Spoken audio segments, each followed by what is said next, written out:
हम बहुत ही सुंदर देवी जी का गीत लाए हैं। आपको अच्छा लगे तो कमेंट बॉक्स में लिख के ज़रूर बताइएगा। जय बोलो अम्बे महारानी, हे जगदम्बे भवानी। जय बोलो अम्बे महारानी, हे जगदम्बे भवानी। जब मैया पहने ली उजल चुनरिया हो, उजल चुनरिया हो भैया, उजल चुनरिया हो।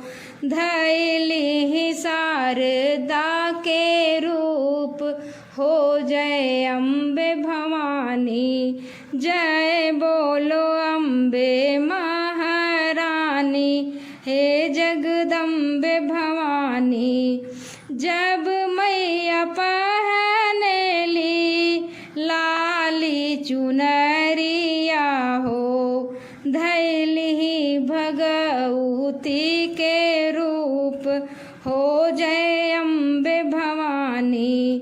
जय बोलो अम्बे महारानी, हो जगदम्बे भवानी।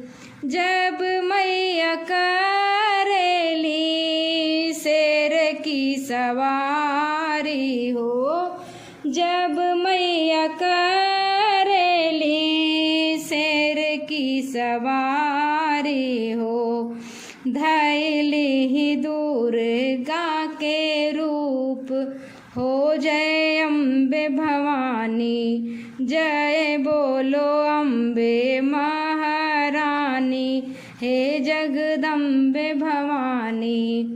जब मैया पहने ली मुंडन की माला हो, धैली काली के रूप हो, जय अम्बे भवानी।